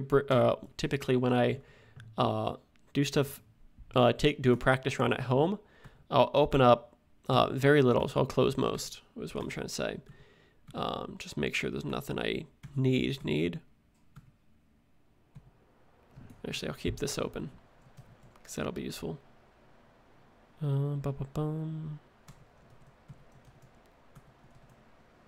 Close that. Alright, I might do awesome Fable.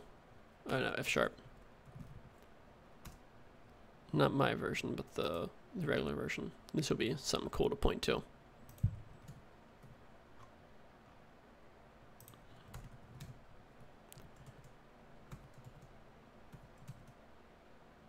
Keep that open. Keep that open. Close that out. Close that out. Close that out. Blah blah.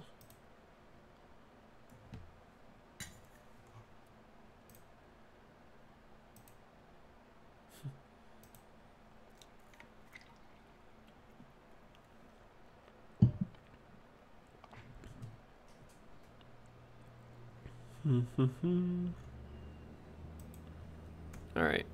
So what I do is I go to online stopwatch.com/full-screen stopwatch, and this gives me a really good 5 basically gives me a counter or a stopwatch here of only stuff I need. So this will certainly take less than 15 minutes because all the content's not really here, but I can try to pause for as long as I think it'll be. And luckily it's 47, so if I start in a minute here, it'll pretty much fit the time if I end at 2. So I'm just going to hit start. So I have this here, and if I take it off screen, it'll start. All right. So hi there, my name is Tashi Quirk. I'm a ASP.NET MVC developer by day, F# developer by night, and what I'm going to do today is talk to you about the 5 top things that I love about F# and hopefully sell you on the idea of at least checking it out. So first off, what is F#? If you go to the fsharp.org website, you can see that F# is a mature open source cross-platform functional first programming language. Basically, it's a alternative or additional language to C# or Visual Basic that interoperates nicely with these languages, works nicely in Visual Studio. It's been around for a long time, and throughout this talk you'll see a little bit more of what the syntax looks like, how it's different than C#, and why I personally love it over C# and use it as much as I can. That said, I want to start off by saying it's not an attack against C#. I love C#. In fact, most of the money I've made in my life was with C#, so certainly nothing against it. I just happen to love F# more. In any case, first thing I want to talk about is pseudocode-driven development. So again, we're going to go through my top 5 favorite things about F#. First, number one thing is the fact that you can basically take an idea of what you need in a certain program and create the initial pseudocode for it, and quickly kind of just fill in some pieces. And based on that pseudocode, you can just fill in those pieces and things will just naturally work out. And I'll show you what I mean by that. So, for example, let's say we have some stock data that looks like this. You have a bunch of stock data, which basically looks like comma-separated values. And this is basically a list, like a C# list. And you have a initial record, which gives you the column names. You have a number of different columns separated by commas, and we want to be processing this in some way. Specifically, this is stock data, which has a date. It has a open, which is the price as of the open of the day, the high point during that day, the low point of that day, what the price is when it closed, the volume, like how many of those stocks exist, the adjustment, and the adjusted close. And I don't know about stocks, so I'm not exactly sure what an adjusted close is, but we won't be needing it. Point is, we have all this data, and we have code that asks to get the date for the highest variance at stock, the difference between the wow, this is going to take a lot of time. The start of the day and the end of the day. What's the biggest variance? So what we can do is we can very quickly write some pseudocode, just like this, where it say, I want to take that data, I want to skip the header row, I'm going to project to some fancier type, I want to order by the difference descending, basically take the high and the low, find the difference between those, and then order by that descending. I want to take the head, or the first thing of that list, and then I want to get the date from whatever that record is. That's just naturally, when I see that data, how I'm seeing that data basically funnel down to my answer.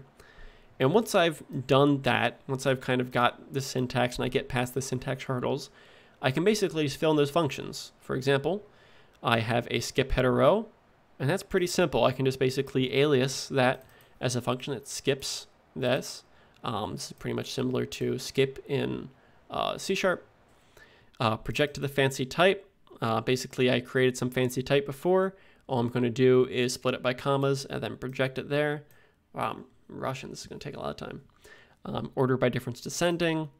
I'm going to do what I said there, look at the difference between the close and the open, take the absolute value, and order it by that. And then I can take the head or the first row and finally get the date from the record. I realize that was all really quick. The point is, we're going to, the first thing we did is we wrote some code, and if you just then create those functions ahead of time, if you just create those functions a little bit before, by the end of the day, you have a working program and your pseudocode stays exactly the way it was. And that's how it is later on when people go look at the code. So that's the number one reason that I love F#, is I can take an idea and funnel it down to a real solution pretty quickly with some pseudocode in place initially. The second reason I want to talk about is type providers. Type providers are basically magical ways to have types created for you on the fly. So let's say I have some data, some JSON data, and I want to be working with it. All I have to do is blah, blah, blah, blah, blah, blah, blah, blah, blah, is reference some JSON data, whether it's by a local file or whether it's inline string or whether it's some online JSON. And once I've referenced that, I automatically get type provided. So right now, pretend that I'm typing and, you know, I get to dot in. I'll just wait for that to finish. All right. Similarly to JSON, you can do the same thing with HTML. So let's say I have a something about football, blah, blah, blah, blah, blah, and I need to get the data from it. All I have to do is reference the HTML, say I want to get the first table, and then at that point it will basically automatically provide those types for me by looking at that data source, doing some queries to it, and allowing me then to access those types directly at that time. Finally, you can do this with SQL type providers. Finally, you can do this with SQL. So let's say you have some kind of SQL database, whether it's Oracle or SQL Server or whatever. You can do the exact same thing. You basically just input a connection string, and from the connection string, you can dot into your tables and your rows and your columns very easily, just like you would as if you had already set up some kind of code first or a database first entity framework system. These are not the only kinds of type providers. There are also in addition to SQL, JSON, and HTML, there are type providers for XML, CSV, Excel, Neo4j, Azure Storage, PowerShell, Python, the R language, etc. If you're curious, go check it out at my notes on my blog. We'll have a bunch of follow-ups there if you're curious. I mean, that was really quick. It's going to be tough. Now I'll do my cute bit about it. WTF#. Oh, just pause for 30 seconds.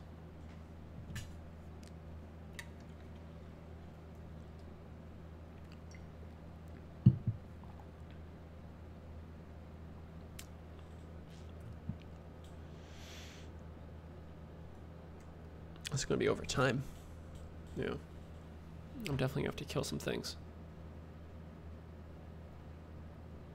Okay. Those are 30 seconds. I don't know what I'm going to say about domain modeling. So I'm just going to wait for 2 minutes until that clock hits 5:30. Right now it's at 7:30. But basically I'm going to talk about the fact that it's good for... You put me on the spot here, Herb. You put me on the spot by getting me to do a rehearsal before I was even like halfway through. That's neat. Basically, insert summary of this book at this point.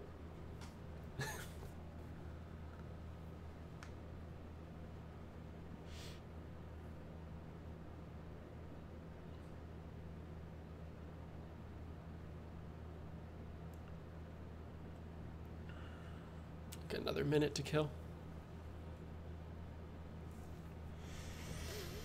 See, I'm already thinking through things I need to kill. Because this is there's not much time. It's interesting. It always happens. You think, oh no, how am I going to fill an hour? And then you end up planning this much material, and then you're like, oh no, how can I fit all that into an hour? It's always how it goes for me.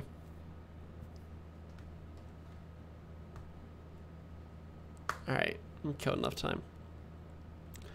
All right, so the next thing that really excites me about F# is Fable. Fable is basically a product that has 4 layers of benefit. Number 1 being the fact that I can execute F#. I need to back up. Fable is something.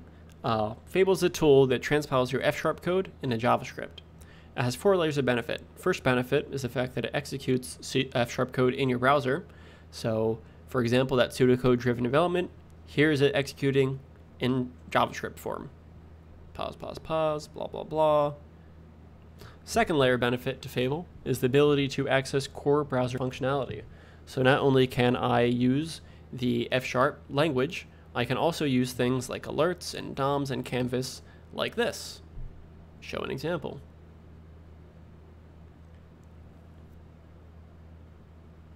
In addition to these pre-built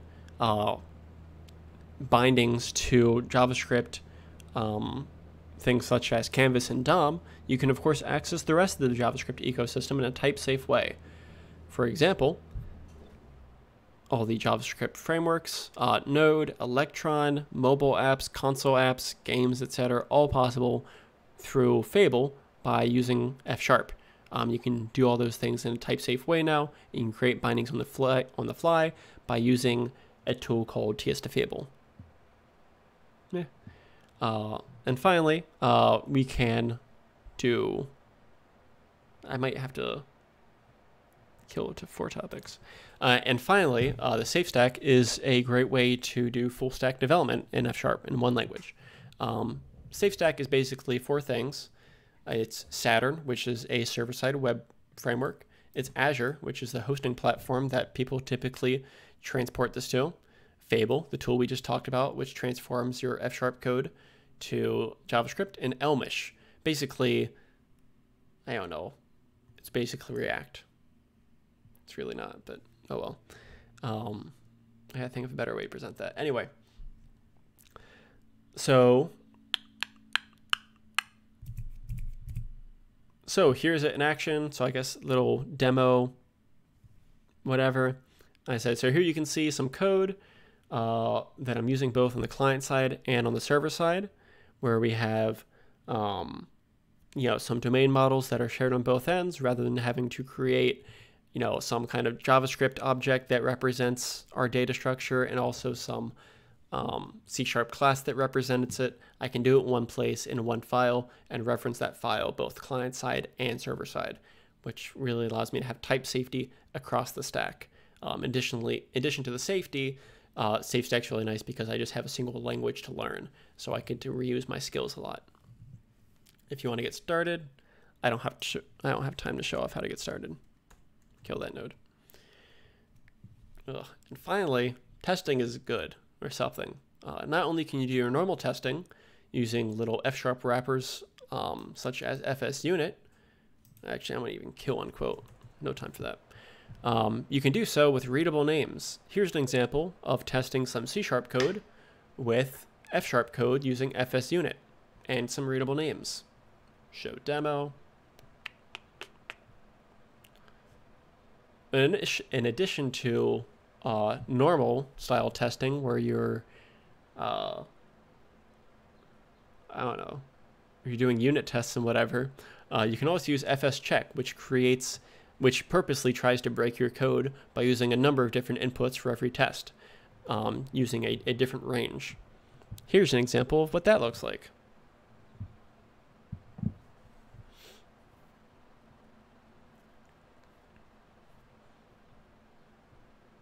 As an aside, you can use fscheck to create dummy data. Let's say you're trying to seed a database, and you can use the internal engine of fscheck to generate dummy data.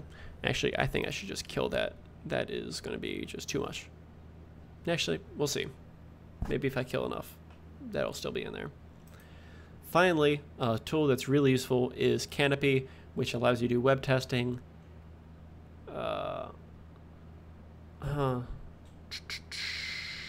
I don't know. Something about Canopy. And bonus reason, I don't know. Try to think through how this is going to be done.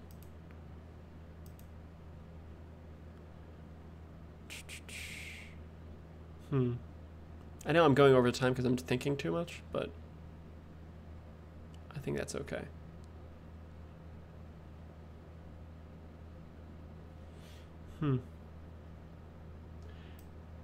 There's still no easy transition between these two things.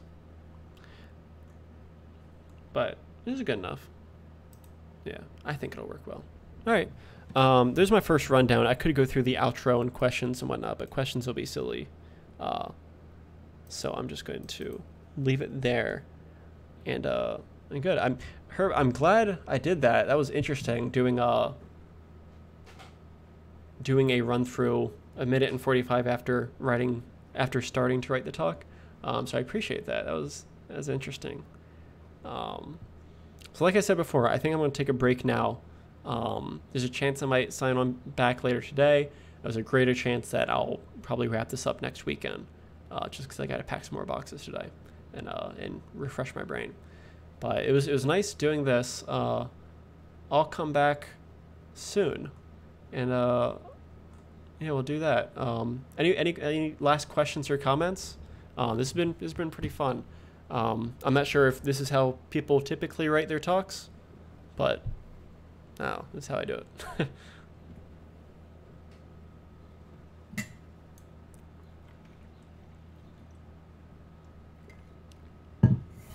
All right, cool. I'm gonna go take a break and play some Fortnite, and then refresh my brain. But this has been fun. I'll do my second 2 hours at a later time. There's no way I can do another 2 hours right now. All right. Well, thank you. I'm gonna stop streaming here and whatever. Herb, thank you for participating. You're the only participant today, and I appreciate you joining in. It's been a fun little stream. I announced it like an hour before I did it, so I wasn't expecting anything. So this has been fun. All right. Catch you around. I'll ping you next time I do this. It'd be nice to have you back on.